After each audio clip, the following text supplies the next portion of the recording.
Bonjour, je suis Jean-Louis Etienne, je suis médecin, explorateur polaire. Je travaille sur un projet qui s'appelle PolarPod, que je travaille depuis presque 15 ans, et un bateau avitailleur qui s'appelle Persévérance et qui aujourd'hui est à flot, avec lequel nous faisons du travail scientifique en Arctique et en Antarctique. Le projet PolarPod, c'est l'étude de l'océan austral. L'océan austral, c'est l'océan qui est au sud, autour de l'Antarctique. Et donc, ce sont des zones qui sont loin, difficiles d'accès. Les marins appellent ça les 50e hurlants. La question, c'est comment séjourner sur un océan de tempête dans des bonnes conditions. Et donc, le PolarPod, c'est un navire vertical, 100 mètres de haut, 75 mètres sous l'eau. Et c'est ça qui assure sa stabilité.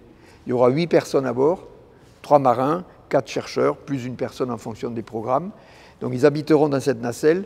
Et le PolarPod est autonome, totalement autonome en énergie. C'est-à-dire qu'il est entraîné par le courant circumpolaire. Il y a du vent en permanence. Il y a 6 éoliennes qui nous font l'électricité.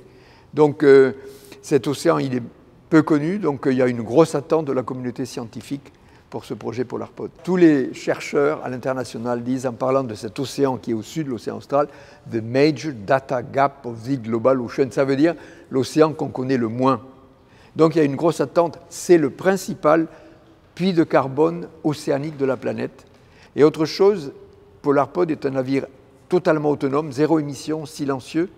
On met des micros sur la structure et par une écoute passive, on va faire un inventaire de la faune puisqu'on connaît la signature sonore de toutes les espèces. Voilà deux des grands actes de recherche et bien sûr analyse de l'eau de mer et de l'air pour voir un peu qu'est-ce qui arrive là-bas si loin de la civilisation et on sait que déjà c'est infesté, quoi.